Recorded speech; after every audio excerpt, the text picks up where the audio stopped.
Ceci est un livre audio autogénéré par Google. Barack Obama et les défis du changement global. Étude africaine. Collection dirigée par Denis Prienne et François Manga Akor. Dernière parution. Clotaire Solé SURUNGBA, Centrafrique 1993 à 2003. La politique du changement d'Ange Félix Patassé, 2012. Elliott Anani City, Investir en Afrique pour gagner, 2012. Edgar GNANSOUNOU, En finir avec le franc des économies françaises d'Afrique, 2012.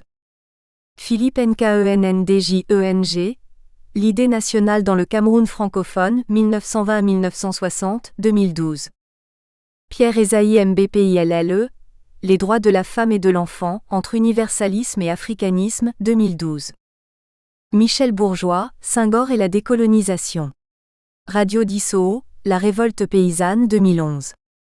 Abderrahmane Mzali, La coopération franco-africaine en matière de défense, 2011. Ali Gilbert IFFONO, Naître, vivre et mourir en pays qu'ici précolonial, 2011. Eli Batou la MBONGA, Espoir déçu en République démocratique du Congo, 2011. Paulin KIALO, Parcs nationaux et diplomatie environnementale au Gabon, 2011. Justine DIFFOTCHUNKAM, Droit des activités économiques et du commerce électronique, 2011. Quadio AASSOUMAN, Le rôle des Nations Unies dans la résolution de la crise ivoirienne. Tome 1, Soutien aux initiatives françaises et africaines. Tome 2, Soutien à l'accord politique de Ouagadougou, 2011. Adrien DIAKIODI, La société Congo traditionnelle. Modèle pour l'Union africaine, 2011. Divine Edem Kobla AMENUMEY, Les E accent aigu WE accent aigu aux temps précoloniaux. Une histoire politique des Anlan, des Guins et des Crépis, 2011. André Mbata Mangou. Barack Obama et les défis du changement global. Leçon pour le monde, l'Afrique et la politique étrangère américaine. L'Harmattan. Copyright L'Harmattan 2012. 5 à 7 rue de l'École Polytechnique, 75 005 Paris. http://www.librairieharmattan.com. Diffusion.harmattan@wanadoo.fr. harmattan@wanadoo.fr. ISBN 978 296 96 652 9. EAN 9 782 296 966 529. À Sami, Sarah, Paddy Mbata Mangou ainsi qu'à tous ceux qui ont osé rêver, espérer parfois contre toute espérance, et qui ont su lutter pour transformer en réalité leurs rêves du changement à l'instar de Martin Luther King Jr., Nelson Mandela et Barack Obama. Remerciements. Au mois d'août 2009, je me rendais en République démocratique du Congo où je passais quelques semaines pour enseigner à la faculté de droit de l'université de Kinshasa. Barack Obama était déjà entré en fonction depuis plusieurs mois après son élection non seulement comme le 44e, mais aussi comme le premier noir président des États-Unis au mois de novembre 2008. Son élection était un événement politique sans précédent dans l'histoire des États-Unis et du monde. Il s'agissait d'un miracle. En Afrique peut-être plus que nulle part ailleurs dans le monde, la fête se poursuivait, mais de nombreuses questions continuaient d'être posées. Comment les Américains qui sont en majorité de race blanche s'étaient-ils résolus d'élire un noir à la présidence de la nation la plus puissante du monde? Comment Barack Obama y était-il parvenu alors qu'il lui serait quasiment impossible de se faire élire président du Kenya, le pays d'origine de son père? Son message de campagne avait tourné autour du changement, mais qu'entendait-il lui-même par changement? Les États-Unis qui avaient été pendant longtemps hostiles à tout changement qui nuirait à leurs intérêts, pouvaient-ils enfin devenir une force du changement positif global, ou planétaire sous la présidence de Barack Obama? Pouvait-elle également s'attendre au changement, ces innombrables personnes qui avaient célébré et continuaient de célébrer l'élection de Barack Obama sur le reste du continent américain, en Asie, en Europe et en Océanie? L'Amérique était-elle prête à concevoir et appliquer une nouvelle politique étrangère de nature à contribuer positivement au changement dans les relations internationales et à l'avènement d'un monde meilleur pour tous? Dans ce qui concerne l'Afrique, ce continent était devenu célèbre par ses nombreuses violations des droits humains, ses élections frauduleuses, ses violations constitutionnelles, ses démocraties autoritaires et ses républiques monarchistes avec des dirigeants sans scrupules et hystériques se cramponnant au pouvoir par tous les moyens criminels et s'appropriant les richesses nationales alors que les peuples chosifiés croupissaient dans la misère la plus noire et continuaient d'être décimés par les conflits armés et diverses pandémies. L'objectif du développement n'avait toujours pas été atteint en dépit de l'instauration des dictatures de développement qui avaient bénéficié du soutien occidental. L'administration américaine sous la présidence de Barack Obama pouvait-elle contribuer à l'avènement d'une paix durable, au développement et au changement démocratique sur le continent où son père était né? Quelle place l'Afrique pouvait-elle espérer dans la politique étrangère américaine sous la présidence de Barack Obama? À toutes ces questions, mes étudiants exigeaient des réponses claires, précises et directes que j'étais cependant incapable de leur apporter. Avant de quitter l'Université d'Afrique du Sud, où je dispense des enseignements de droit constitutionnel et de droit international des droits de l'homme depuis ma nomination comme professeur en 2003, je savais que je n'allais pas échapper à ces questions et y étais préparé. Déjà au mois de mars 2009, j'avais contacté le professeur Nkosa Mahao, doyen de la faculté de droit, et le professeur Shadrach Guto, directeur du Centre d'études pour la Renaissance africaine, pour leur suggérer l'organisation d'une conférence d'un jour sur l'élection américaine de 2008. Le phénomène Obama avait besoin d'être expliqué aux étudiants et à d'autres intellectuels qui manifestaient un regain d'intérêt pour le droit constitutionnel et la politique des États-Unis. Lors de mon arrivée en République démocratique du Congo, une communication était rapidement rédigée et présentée à plusieurs centaines d'étudiants de l'université de Kinshasa regroupés au sein d'une association culturelle dénommée Café Juridique. Le sujet en était l'élection de Barack Obama, ses leçons pour le monde, et ses implications pour la politique étrangère américaine. 3 semaines plus tard, je me trouvais dans l'avion en partance pour le centre du pays, où je présentais une communication mieux documentée sur le même thème à l'université officielle et à l'université Cardinal Malula de Mbuji-Mayi. Plusieurs milliers d'étudiants m'avaient religieusement écouté, avant de faire une demande spécifique. Ils savaient que plusieurs livres étaient en train d'être rédigés sur Barack Obama, aux États-Unis et en dehors des États-Unis, mais ils ne semblaient pas s'y intéresser outre mesure. Ils voulaient un livre rédigé par un universitaire africain, qui n'avait pourtant jamais pensé qu'il serait appelé un jour à écrire sur un président américain, du nom de Barack Obama. Il est presque certain que le présent livre n'aurait jamais été publié sans les encouragements, et même la pression continue venant de ces nombreux étudiants et collègues qui m'avaient écouté à Kinshasa et à Mbuji-Mayi, et envers qui je tiens à exprimer ma profonde gratitude. Je suis également reconnaissant envers le professeur Obeng Mireku, à l'époque doyen de la faculté de gestion et droit de l'université de Limpopo, actuellement doyen de la faculté de droit, Nelson Mandela School of Law, de l'université de Fort-Hare en Afrique du Sud, ainsi qu'à mon compatriote Tukumbi Lumumba Kasongo.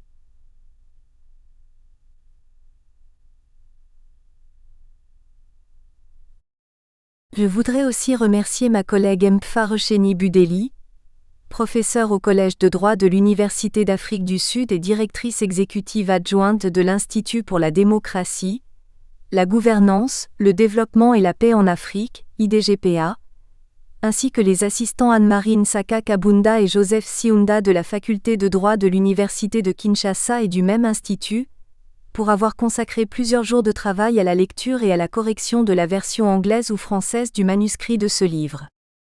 Enfin, Thérèse Bambi ainsi que nos enfants Sami, Sarah et Paddy Mbata Mangou avaient créé un tel environnement à la maison que personne n'était en droit de dormir ou de somnoler lorsque Barack Obama prononçait un discours de campagne ou répondait aux critiques.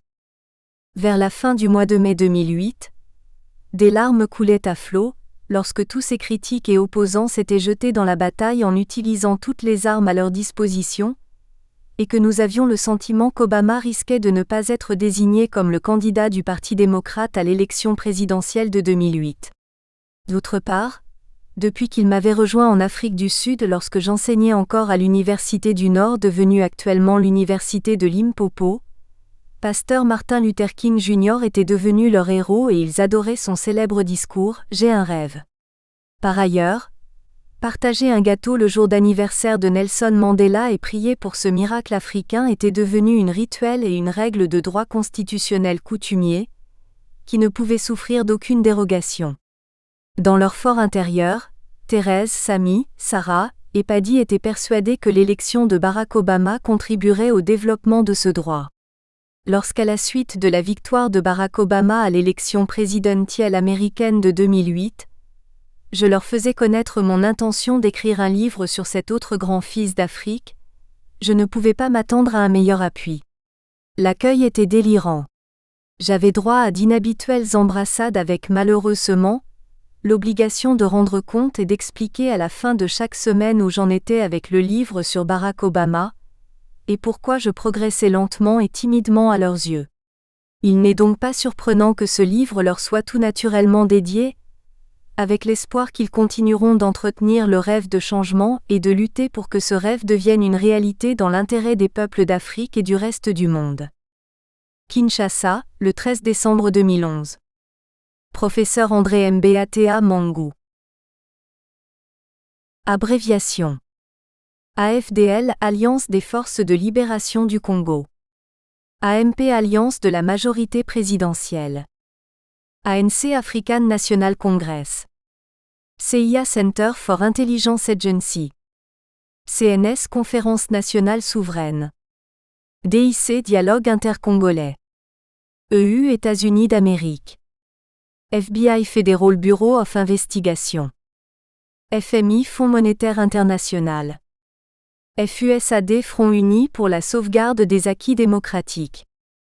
IFP Inkatha Freedom Party. MDC Movement for Democratic Change.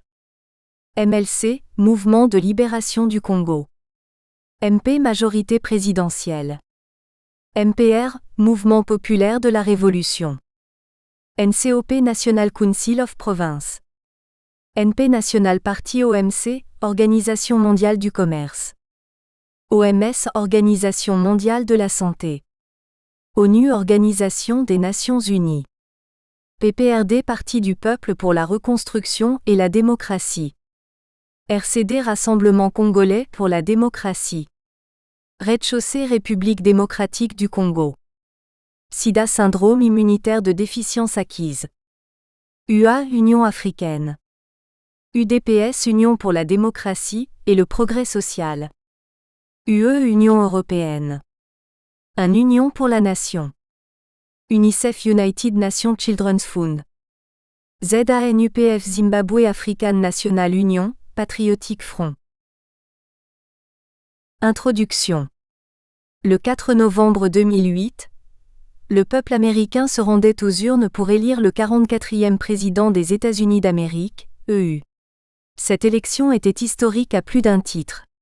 En effet, pour la première fois dans l'histoire américaine, le Parti démocrate, l'un des deux grands partis américains avec le Parti républicain, présentait un candidat noir à l'élection présidentielle en la personne de Mr. Barack Obama qui en était encore à son premier mandat comme sénateur de l'État de l'Illinois, donnant ainsi l'occasion aux États-Unis d'avoir leur premier président noir.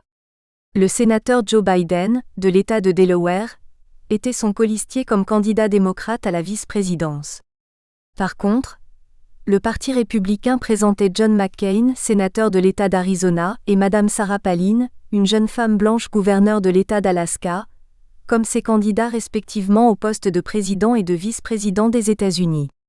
Avec ses 72 ans, le sénateur McCain devenait le candidat le plus âgé qui se soit jamais présenté à une élection présidentielle américaine, tandis que la gouverneure Sarah Palin était la première femme sur un ticket présidentiel avec la chance de devenir, si elle était élue, la première femme vice-présidente des États-Unis. Ainsi que nous le savons, le Parti démocrate avait gagné l'élection présidentielle américaine de 2008. En conséquence, les sénateurs Barack Obama et Joe Biden étaient élus respectivement président et vice-président des États-Unis. Suivant le prescrit du 20e amendement à la Constitution américaine adopté le 2 mars 1932, mais entré en vigueur le 23 janvier 1933, le président et le vice-président élus avaient prêté serment et étaient entrés en fonction le 20 janvier 2009 à midi, heure de Washington. Plusieurs milliards de personnes étaient alors tombées dans l'euphorie, tandis que d'autres ne revenaient pas de l'idée qu'un noir avait été élu président des États-Unis. L'élection de Barack Obama avait donné un sens d'honneur et de dignité à près d'1 milliard de personnes d'origine noire vivant en Afrique, en Asie, en Amérique latine, en Amérique du Nord, dans les Caraïbes et en Europe. Les sentiments étaient par contre mitigés dans les milieux les plus conservateurs où l'on n'avait jamais pensé qu'un noir serait un jour élu président des États-Unis d'Amérique. Malheureusement, l'élection de Barack Obama avait été timidement célébrée ou même ignorée dans certains milieux en dehors des États-Unis, y compris dans plusieurs universités africaines qui auraient pourtant pu donner le ton. D'où un certain nombre de questions que l'on ne pouvait manquer de se poser. Comment les universités africaines, spécialement les facultés, collèges et écoles de droit, ainsi que les juristes, politologues, sociologues et autres citoyens d'Afrique pouvaient-ils se permettre d'ignorer l'élection de Barack Obama, cet ancien étudiant en droit de l'université de Harvard, premier étudiant noir éditeur et président de la célèbre revue Harvard Law Review, avant de devenir enseignant de droit à l'université de Chicago? Comment l'Afrique pouvait-elle rester insensible pendant que de la Russie au Brésil, du Canada aux Philippines, de la France à l'Australie, de la Corée du Nord au Japon, de la Grande-Bretagne à l'Argentine et de la Suède à l'Indonésie, le reste du monde célébrait l'élection de Barack Obama et que se réalisait en partie le rêve de pasteur Martin Luther King Jr. qui voyait ses enfants jugés non pas suivant la couleur de leur peau, mais d'après la force de leur caractère, et que l'Amérique qui avait favorisé et bénéficié du commerce des esclaves, élisait pour la première fois une personne de race noire pour présider à sa destinée? Alors que plusieurs millions de personnes en Amérique, en Europe, en Asie et en Océanie célébraient l'événement, comment pouvait-on devenir si intellectuellement et honteusement aveugle au point d'ignorer la victoire de Barack Obama sous le fallacieux prétexte qu'il était un citoyen américain et que son élection n'apporterait rien à l'Afrique, parce qu'il se préoccuperait avant tout des intérêts américains? Barack Obama est certes un citoyen américain, mais ce fils d'Afrique est aussi un citoyen du monde. Son élection, comme la crise financière internationale qui secoue les économies occidentales de manière sans précédent depuis la grande crise économique des années 1930 et qui atteste de la crise du capitalisme, constituait de tristes nouvelles pour des penseurs libéraux tels que Francis Fukuyama, qui était tombé littéralement dans une dépression intellectuelle alors que l'on entrait dans la première décennie du XXe siècle. En effet, au début des années 1990, Francis Fukuyama devenait célèbre avec sa thèse sur la fin de l'histoire et le dernier homme. Il était clair dans son esprit qu'à la suite du déclin du communisme et de l'effondrement de l'Empire soviétique, le triomphe du capitalisme marquait la fin de l'histoire et l'avènement du dernier homme, qui était nécessairement un radical libéral et capitaliste. Samir Amin, ce brillant économiste africain qui est devenu depuis plusieurs décennies l'un des critiques les plus radicaux du capitalisme, écrivait récemment un livre dans lequel il en appelait à la fin du capitalisme au lieu de se préoccuper de la fin de la crise du capitalisme. Fukuyama n'avait jamais rêvé qu'un jour de 2008, les Américains éliraient un noir pour diriger leur pays et le monde occidental. Aussi, 15 ans après le démantèlement du système d'apartheid dont la fin avait été marquée par la libération de Nelson Mandela qui avait passé environ 27 ans en prison avant son élection comme le premier président noir de la République sud-africaine, l'élection de Barack Obama était et demeure encore incontestablement l'un des événements politiques majeurs du monde contemporain.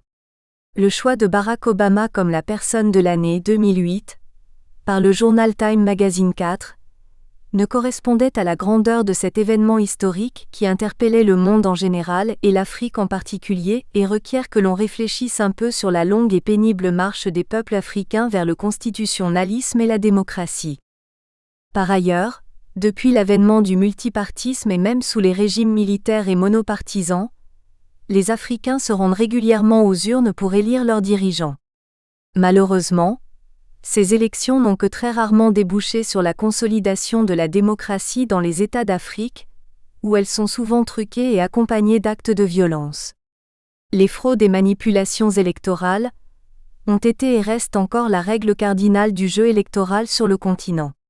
Peu nombreux sont les candidats et les partis politiques qui sont préparés à perdre les élections et acceptent les résultats des urnes. Lorsqu'ils sont au pouvoir, les dirigeants africains tentent à exclure toute défaite et à recourir aux coups d'État, aux fraudes et aux manipulations aussi bien constitutionnelles qu'électorales pour se cramponner au pouvoir. La tendance des hommes, et rarement des femmes, au pouvoir est généralement d'écraser les perdants et les faibles. Le bilan que l'on peut faire du cinquantenaire des indépendances en Afrique est celui d'un recul dans la conquête des libertés et dans la lutte pour le constitutionnalisme et la démocratie. De nombreux dirigeants africains naguère considérés comme nationalistes et démocrates ont revêtu la peau dure des colonialistes européens et n'ont pas eu plus de considération que ces derniers à l'égard de leur peuple dont certains n'ont pas hésité à revendiquer une seconde indépendance. 5. Les libertés jadis conquises leur ont été confisquées. Il en est ainsi du droit à la parole. Pour ceux qui ne peuvent s'exprimer autrement pour traduire leur opposition à l'autoritarisme haineux accent aigu au colonial, aux fraudes électorales et aux coups d'État, c'est parfois la lutte armée et la violence qui deviennent les voies royales d'expression politique. Le droit de vote est généralement dénié à plusieurs segments de la population africaine, tandis que les conditions d'éligibilité ne sont pas toujours bien définies. En conséquence, le peuple n'est pas en mesure de se donner les dirigeants qu'il mérite et qui seraient à même de s'atteler à la résolution de ces multiples problèmes qui touchent au développement et à la reconstruction du pays. Les opposants ne sont pas considérés comme des adversaires politiques, mais plutôt comme des ennemis à abattre dès que la moindre occasion se présente. Les médias publics tendent à être partisans et sont le plus souvent confisqués par les tenants du pouvoir et du monopole d'une force armée, qui a longtemps cessé d'être légitime même si elle reste encore légale dans le cadre du constitutionnalisme de façade en vigueur. L'administration, la police, l'armée et les services de renseignement sont loin d'être neutres. Ils constituent la bouche, le souffle, les pieds, les mains et les bras séculiers du Léviathan. Lors des élections, les dirigeants et les partis au pouvoir n'hésitent pas à s'en servir au détriment d'autres candidats et adversaires politiques. La règle d'or qui a néanmoins connu quelques infléchissements ces dernières années est qu'aucun dirigeant ne devrait perdre les élections qu'il a lui-même organisées ou qui ont été organisées par son gouvernement. Du reste, les élections sont souvent gagnées avant même qu'elles n'aient été organisées et le vainqueur est connu à l'avance. La plupart des commissions électorales ne sont indépendantes que de nom. Leurs membres sont souvent corrompus. Les personnes appelées à les présider sont désignées parmi les plus fidèles supporters du président, et d'autres turiféraires du régime se recrutant dans la société civile. Leur mission est souvent de certifier le résultat des fraudes électorales et de prononcer la réélection du président sortant.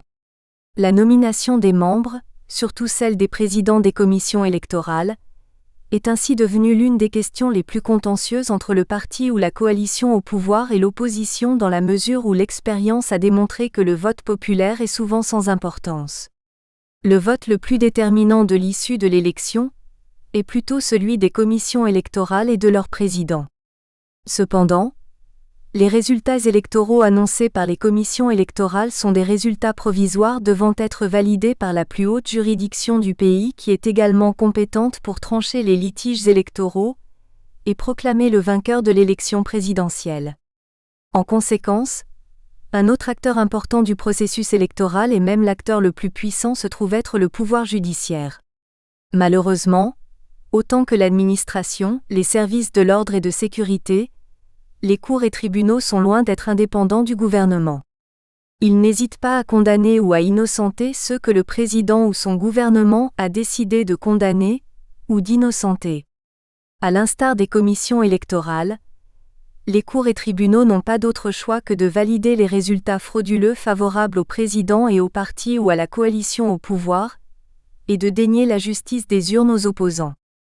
Conscient de l'important rôle qu'il joue dans l'élection présidentielle, le président de la République s'assure que les membres de la Haute Cour, spécialement ceux chargés de la présider, sont désignés parmi ses fanatiques au sein du pouvoir judiciaire, dans la sphère politique ou parmi les universitaires. Leur désignation intervient généralement peu avant la tenue des élections, pour éviter toute surprise désagréable. Comme on vient de le constater lors des élections organisées en République démocratique du Congo,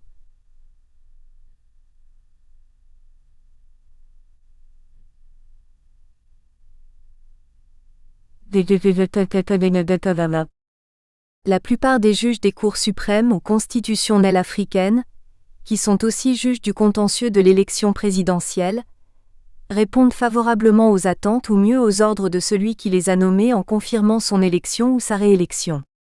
Ils savent pourquoi ils sont là, et n'ont pas besoin que le pouvoir en place leur rappelle leurs devoirs pendant les élections.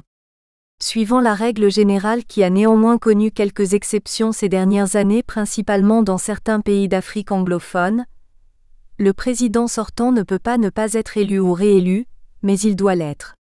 Les juges qui se croient indépendants ou qui donnent l'impression de prendre au sérieux la Constitution en revendiquant leur indépendance, courent le risque d'être démis de leurs fonctions avant même que la Cour suprême ou constitutionnelle n'ait été saisie des litiges électoraux. Ils courent également le risque d'être arrêtés ou même éliminés physiquement au cas où ils ne proclameraient pas la victoire du président sortant, et celle de certains membres influents du parti ou de la coalition au pouvoir. Dès lors que très peu de personnes sont disposées à prendre un tel risque, les élections leur donnent l'opportunité de se faire corrompre en acceptant des cadeaux exceptionnels sous forme de voitures de luxe, de villas et de chèques bancaires qu'ils n'avaient jamais reçus auparavant. Pour la plupart des juges, il s'agit d'une rare opportunité à ne pas manquer. Les leaders de l'opposition savent bien à l'avance ce qu'ils peuvent attendre des commissions électorales et des juges électoraux. En conséquence, ils se préparent à contester les résultats des élections avant même qu'ils n'aient été proclamés. En fin de compte, les élections qui devaient contribuer à la résolution des conflits politiques et à des crises de légitimité deviennent elles-mêmes un problème politique majeur appelant d'autres solutions. Elles finissent par créer plus de problèmes qu'elles ne résolvent au moment même où les peuples étaient en droit de s'attendre au début d'une nouvelle ère de constitutionnalisme et de démocratie. Elles engendrent de nouvelles crises politiques si elles ne ressuscitent pas simplement les crises anciennes, ou n'aggravent pas les crises existantes. Le temps des élections devient un temps idéal pour l'intolérance, la violence et les conflits ethniques, tribaux ou raciaux ainsi qu'on l'a constaté récemment dans des pays comme le Madagascar, la Côte d'Ivoire, le Cameroun ou la Rez-de-Chaussée. Au Madagascar, un président élu, Mr Marc Ravalomanana, avait été renversé avec l'aide de l'armée. Comme auparavant en Ouganda avec Museveni et en Rez-de-Chaussée avec Laurent Désiré Kabila, le coup d'État de Mr Anjolina, le maire de Tananarive, avait été légalisé par la Cour constitutionnelle au nom d'un nouveau droit constitutionnel de consécration de l'autoritarisme en formation dans plusieurs pays africains. En Côte d'Ivoire, le président Laurent Gbagbo avait prêté serment et s'était cramponné au pouvoir pendant plusieurs mois au détriment de Mr Alassane Dramane Ouattara, pourtant proclamé élu par la Commission électorale indépendante et reconnu en tant que tel par la communauté internationale. Les dernières élections présidentielles au Cameroun et en Rez-de-Chaussée ne pouvaient donner lieu à aucune surprise. La réélection des présidents Paul Biya Cameroun et Joseph Kabila Rez-de-Chaussée était bien assurée et connue avant même la tenue des élections de 2011. Comme pour la démocratie, la question qui se pose particulièrement dans certains milieux afro-pessimistes purs et durs est celle de savoir si les élections comme mode d'accession et d'exercice du pouvoir valent encore la peine en Afrique. Il serait cependant inexact de considérer le trucage des élections, les fraudes électorales et les crises politiques subséquentes comme une exclusivité des pays d'Afrique ou du tiers-monde. Certaines bonnes pratiques électorales ont pris cours dans plusieurs pays, et la situation s'améliore constamment même si le chemin à faire reste encore long.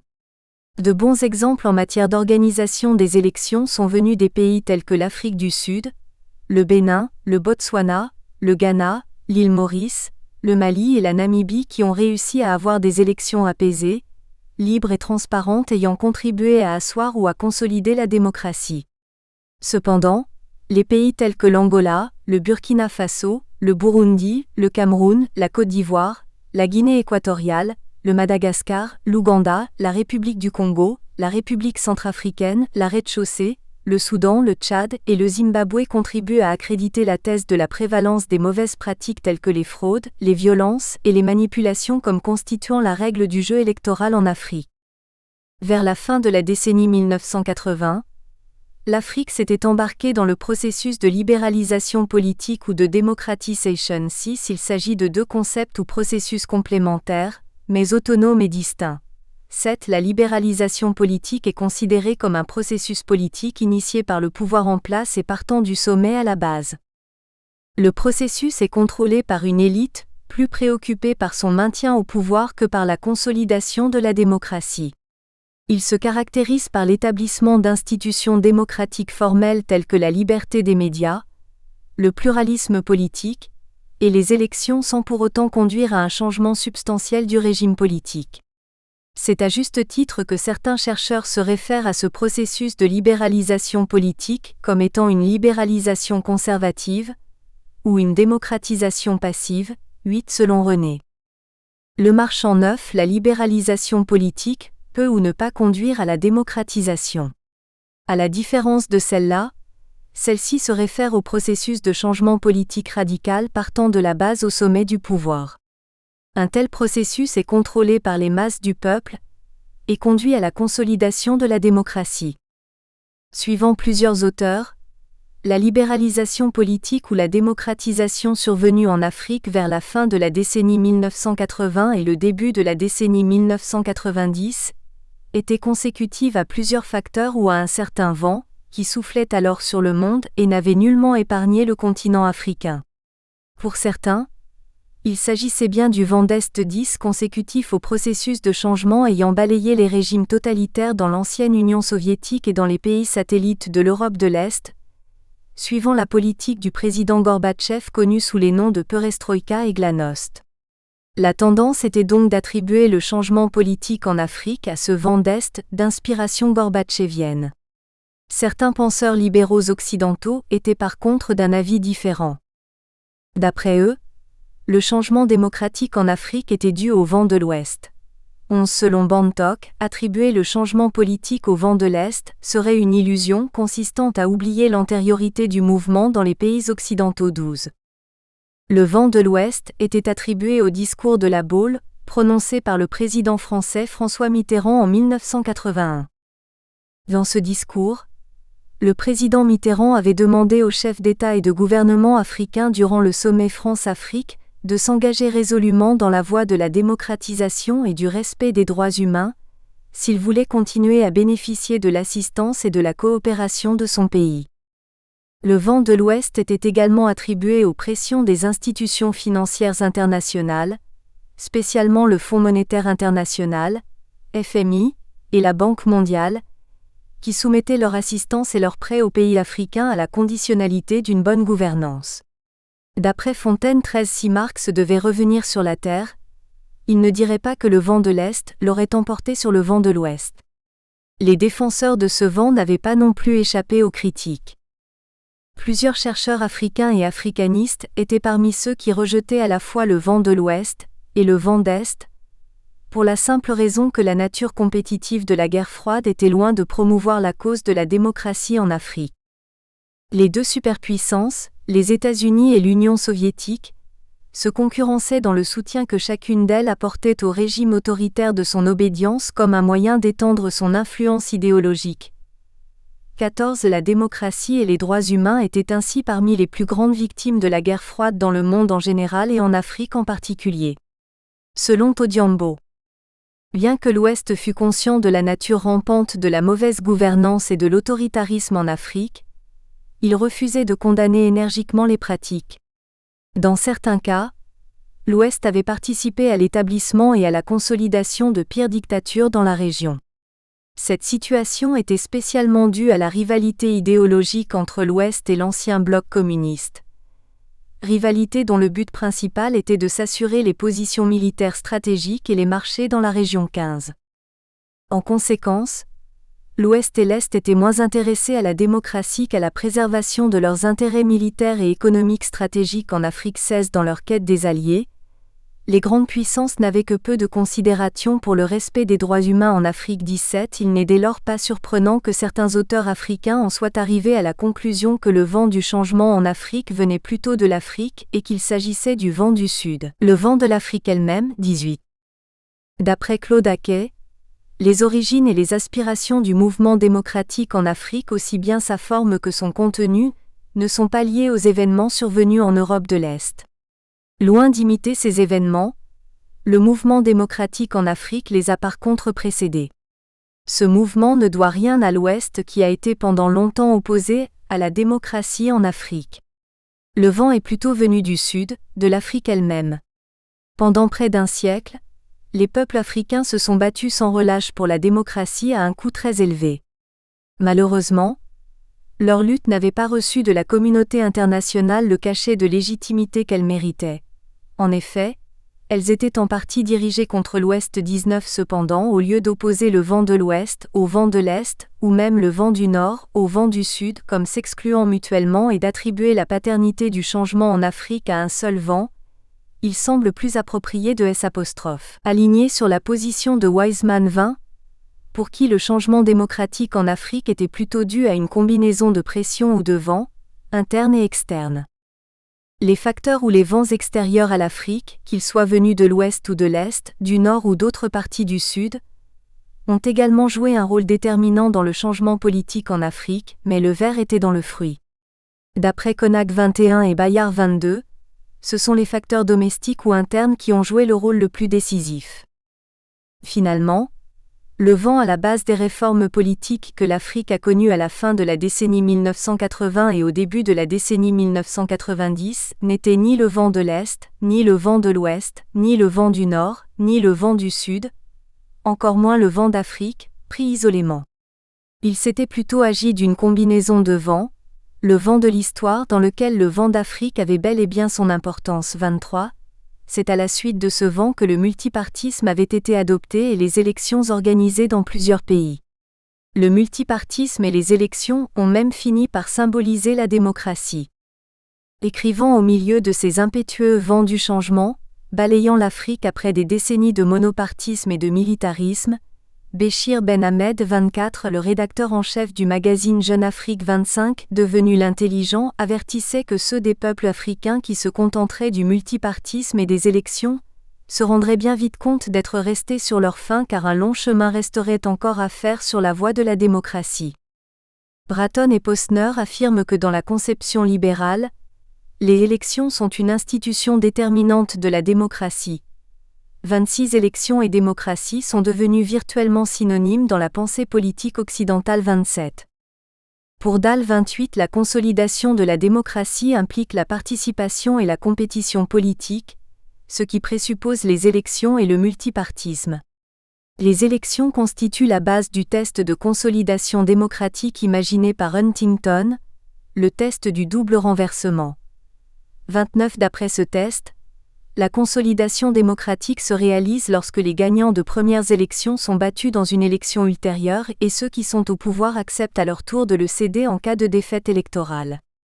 Carl Terry Trent avait raison de critiquer les évaluations de la consolidation démocratique uniquement basées sur les élections, ou ce qu'il avait appelé l'illusion électoraliste, qui tente à assimiler les élections à la démocratie comme étant des synonymes.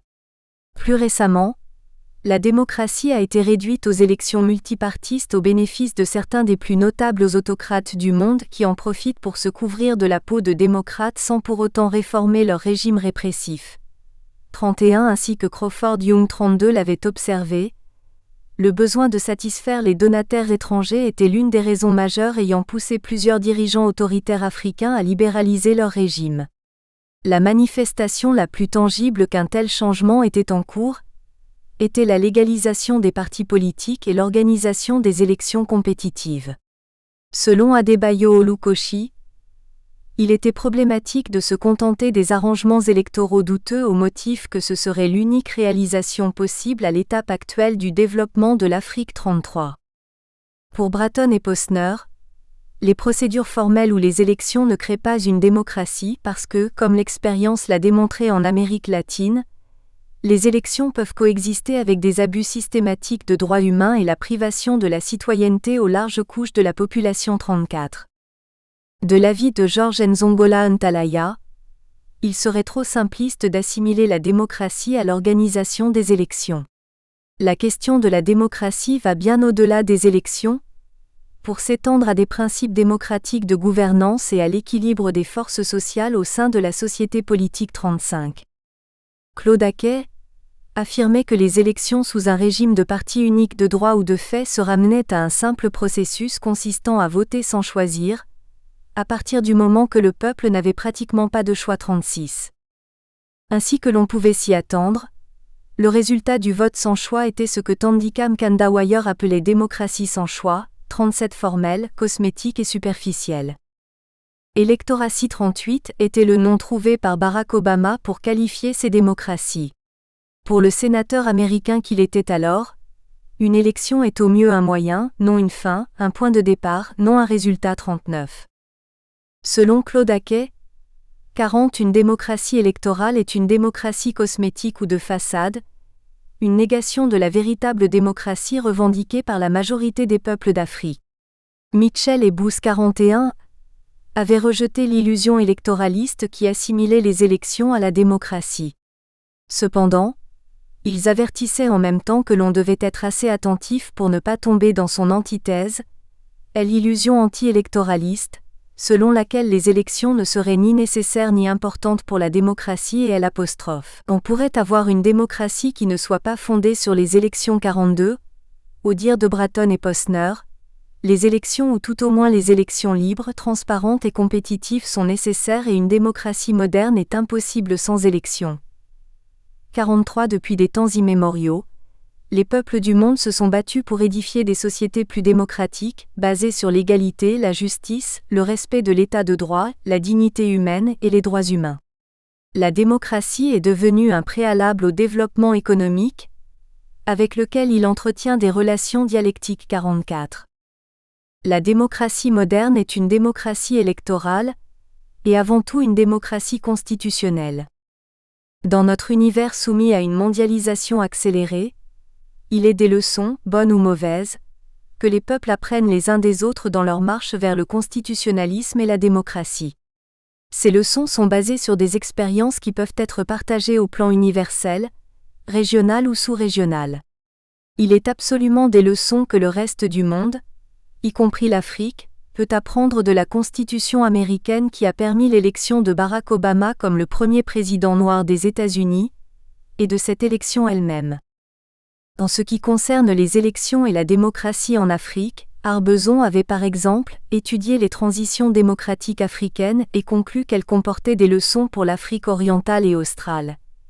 45 De même, réfléchissant sur les élections zambiennes, Bratton et Posner avaient noté qu'elles comportaient des leçons pour le reste du continent. 46 Plus récemment, Mpfar Chéni Budeli et moi-même avions également réfléchi sur les élections générales de 2006 en rez-de-chaussée et leurs leçons pour le reste de l'Afrique. 47. Le terme leçon ne devrait pas être entendu comme s'il y avait un maître pour enseigner et un modèle à imiter d'une part et d'autre part des élèves ou des étudiants pour apprendre, prendre des notes et finalement copier le modèle dans leur société. Dans le processus d'établissement d'un régime constitutionnel et démocratique, Robert Badinter, l'ancien président de la Cour constitutionnelle française et garde des Sceaux, avait raison de souligner qu'il n'y avait point de modèle d'État démocratique à adopter par tous les États, mais plutôt des principes, ce qui n'est pas la même chose. Pour établir un État de droit démocratique, il n'y a point de recette, mais des expériences que l'histoire a permis de dégager. 48. Certains peuples sont plus expérimentés et ont connu de meilleures expériences que d'autres. Certains ont échoué, d'autres ont par contre réussi. Dans une thèse doctorale présentée il y a quelques années, j'avais exprimé mon accord non seulement avec Badinter 49 mais aussi avec des auteurs tels que Mamdani, Nzongola Ntalaya, Inden, Ilunga Kabongo, Kaba, Magang, Ronen, Buzia et Untonji qui avaient rejeté l'idée de paternité ou de modèle occidental soutenu par des penseurs libéraux comme Huntington, Keduri, Howard, Donnelly, Chirac, et même par des dirigeants africains autoritaires comme Mobutu et leurs flatteurs qui déniaient le constitutionnalisme et la démocratie à l'Afrique 5 ans. Au regard de ce qui précède, ce livre examine brièvement la Constitution américaine et revient sur l'élection présidentielle de 2008 avant d'en tirer des enseignements pour l'Afrique, le reste du monde, et la politique étrangère des États-Unis. Il est subdivisé en 4 chapitres. Le premier chapitre est une introduction. Il présente les États-Unis, le pays, son peuple et son système politique. Il examine la Constitution américaine, le texte de base et ses différents amendements, la forme de l'État et du gouvernement ainsi que le système des partis politiques. Le second chapitre aborde l'élection présidentielle américaine en partant d'une perspective historique. Il examine les différentes étapes de cette élection. Il raconte l'histoire de l'élection présidentielle américaine en commençant par l'élection de George Washington, premier président des États-Unis, et en mettant en lumière certains développements juridiques et politiques ayant préparé la voie à l'élection de Barack Obama comme le premier président noir américain avant de se concentrer sur cette élection historique. Le troisième chapitre s'efforce de tirer des leçons de la Constitution américaine et de l'élection présidentielle de 2008 pour le reste du monde en général, et l'Afrique en particulier. Le quatrième chapitre se penche sur le discours du changement du président Barack Obama, et examine ses implications pour la politique africaine et la politique étrangère des États-Unis sous son administration. Cet essai se termine par une brève conclusion. Nous sommes tous déterminés à changer notre monde et à promouvoir la démocratie, la liberté, l'égalité, et toutes ces valeurs dont Pasteur Martin Luther King Jr. 51 avait rêvé à haute voix sur les marches du mémorial de Lincoln à Washington un certain 28 août 1963, et pour lesquels Nelson Mandela avait fait clairement savoir durant le procès de Rivonia de 1961 qu'il était préparé à mourir. Rédigé par un universitaire et un citoyen africain dans une perspective africaine, ce livre est destiné à la fois aux citoyens ordinaires, aux intellectuels, aux chercheurs, aux étudiants, aux fonctionnaires, aux juges, aux agents électoraux, aux responsables religieux et syndicaux, aux militants des partis et aux leaders politiques d'Afrique et du reste du monde.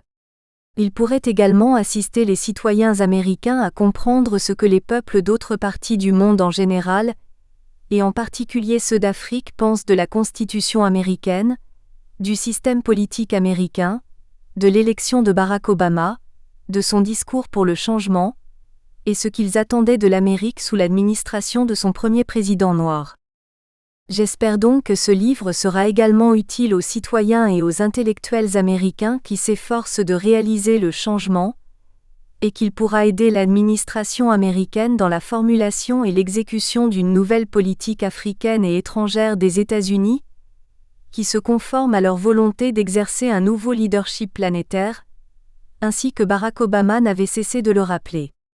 Cette politique étrangère mérite d'être repensée à l'aune du discours du changement.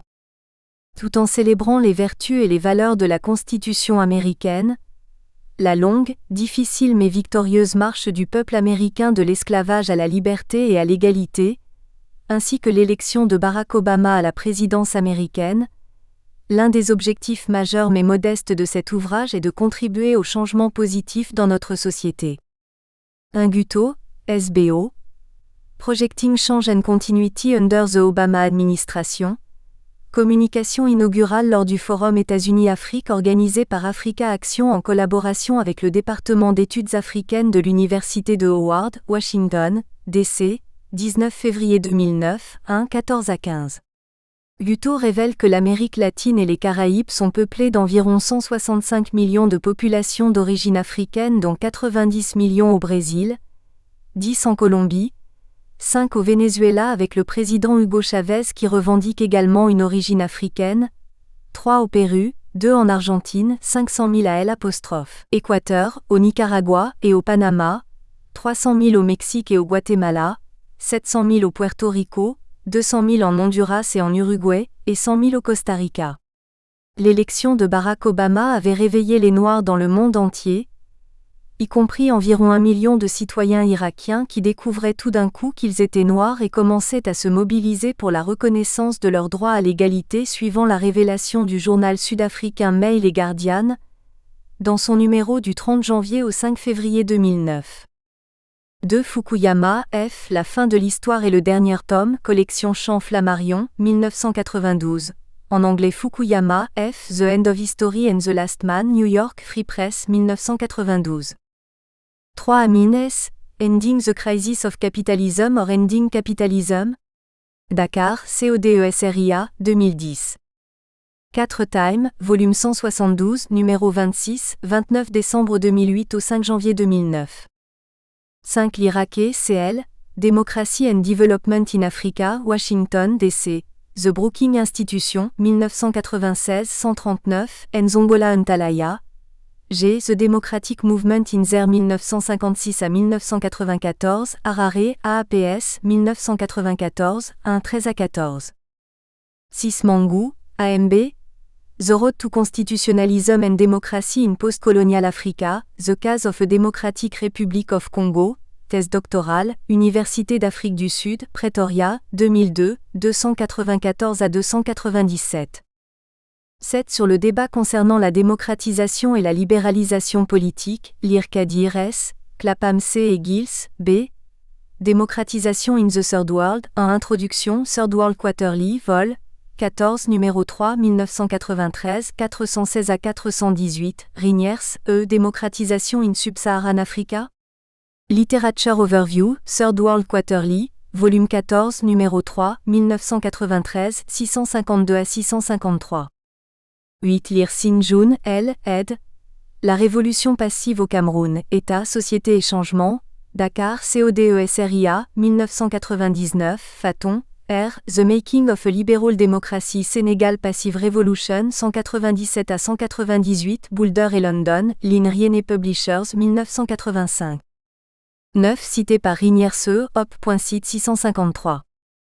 10 Mangou, AMB Démocratie, Régime pluraliste and tribalisme au Zaïre, monographie préparée pour l'Institut d'été du CODESRIA de 1994 sur la gouvernance démocratique, Dakar, CODESRIA, 1996, 7. 11 Lire Bannock, M. Le processus de démocratisation en Afrique, le cas camerounais, Paris L'Harmattan, 1993, 5, Mangou, AMB Démocratie, Régime pluraliste and tribalisme au Zaïre, op.site 8. Idem The Road to Constitutionalism and Democracy in Post-Colonial Africa, op. site 298 à 299, PAI-LW Political Science and the Crisis of Authoritarianism. American Political Science Review, volume 84 numéro 1, 1990, 3 à 19. Huntington, SP.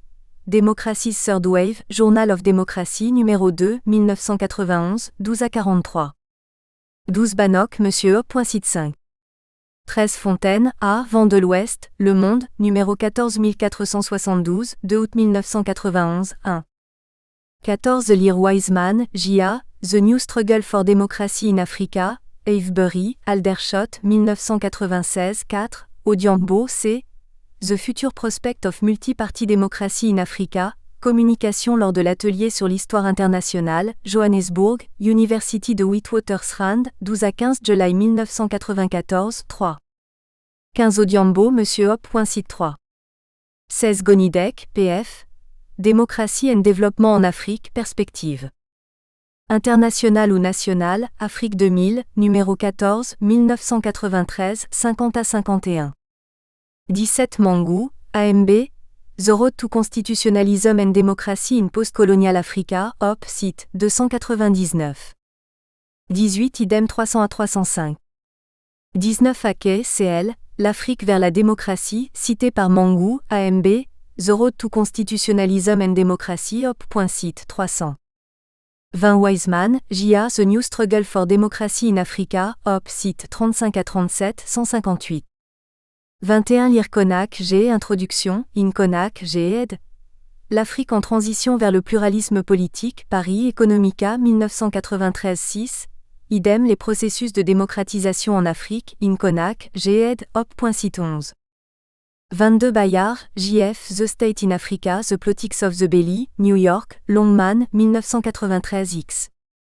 23 Lire Mangou, AMB, The Road to Constitutionalism and Democracy in Post-Colonial Africa, op.site 305, Mangou, AMB Démocratie, Régime pluraliste and Tribalisme au Zaïre, op.site 102 à 39.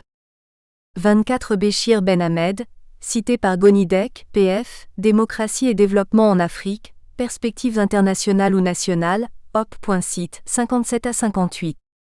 25 Jeune Afrique a changé de nom pour devenir l'intelligent. Publié à Paris, ce journal se concentre sur l'Afrique et est probablement le plus réputé en Afrique francophone. 26 Bratton N. Esperluet Posner, DN, A First Look at Second Election in Africa with Illustration from Zambia in Joseph, R. ed. State Conflict and Democracy in Africa, Boulder et London, L'Inriene Publishers, 1999 378. 27 Joseph, R. State Conflict and Democracy in Africa in Joseph, R. ed. op. site 196. 28 cité par Bratton N. Esperluet Posner, DN, A First Look at Second Election in Africa, op.site 378. 29 Huntington SP cité par Bratton N. Esperluet Posner, DN, A First Look at Second Election in Africa, op.site 378. 30 cité par Bratton N. Esperluet Posner, DN, A First Look at Second Election in Africa, op.site 378. 31 Ake CL, Democracy and Development in Africa, op. site 130. 32 cité par Joseph, R. op.site 9 à 10. 33 Olukoshi, A. State Conflict and Democracy in Africa, The Complex Process of Renewal in Joseph, R. op.site 456. 34 Bratton N. Esperluet Posner, DN, A First Look at Second Election in Africa, op.site 378 am 379. 35 Nzongola Ntalaya, G. The State and Democracy in Africa in Nzongola Ntalaya, G. Esperluet Lee, Monsieur, ed. op.site 19. 36 Ake CL, Democracy and Development Africa, op.site 137. 37 Mkanda Wire T. Crisis Management and the Making of Choiceless Democracy in Joseph, R. ed. op.site 119 à 135. 38 Lire Obama B. L'audace d'espérer. Un nouveau rêve américain, Presse de la Cité, 2007, en anglais The Audacity of Hope. Sots on Reclaiming the American Dream, New York Vintage Books, Une Stone Edition 2008, 375. 39 Idem. 40 Ake CL, Democracy and Development in Africa, op.site 130. 41 cité par Bratton N. Esperluet Posner, DN, A First Look at Second Election in Africa, op. site 379. 42 Bratton N. Esperluet Posner, DN, A First Look at Second Election in Africa, op. site 379. 43 Bratton N. Esperluet Posner, DN, A First Look at Second Election in Africa, op. site 379. 44 Sur les rapports entre la démocratie et le développement économique, Lire Sorensen, G. Democracy and the Development State, in Nyangoro, J.E., ed. op. site 31. Marsh, R.M. Dose Democracy in der Economic Development in the Latecomer Nation, Comparative Social Research 2, 1979, 215 à 248, Weed, E. The Impact of Democracy on Economic Growth, Some Evidence of Cross-National Analysis. Close 36 1983 21-40, AKCL. Democracy and Development, op. site 126, Ilunga Kabongo, Democracy in Africa, Ops and Prospect, in Ronen de ed. op.site 38, Nyangoro J.E., Discours on Democracy in Africa, Introduction, in Nyangoro J.E. ed. op. site. X Bangura Y, Authoritarian Rule and Democracy in Africa, a Theoretical Discourse, in Nyangoro J.E. ed. op.site 101 Brautigam D. The Mauritius Miracle Democracy Institution and Economic Policy, in Joseph, R. Ed. Opsit 11, Diamond, L. Sub-Saharan Africa, in Wesson, R. Ed. Democracy A Worldwide Survey, New York, Westport, Connecticut, London, Prager, 1987-87, 107. 45 Arbeson, J.W., Rethinking Democratic Transition, Lessons from Eastern and Southern Africa in Joseph R. Ed. Op.site 39 à 55. 46 Bratton, Monsieur Esperluette Postner, DN Op. site 377 à 408. 47 Mangou, AMB Esperluette Budeli, Monsieur. Démocratie and Election in the Democratic Republic of Congo, Lessons for Africa, 2008, 1 Law Démocratie et Development, vol 12, 93 à 116. 48 Badinter R. Quelques réflexions sur l'état de droit démocratique, in Konak, G.ed. Op.site 9. 49 Mangou, AMB. Nous espérons que vous avez apprécié cet aperçu. Pour continuer à écouter ce livre audio sur Google Play Livres, utilisez le lien dans la description de la vidéo.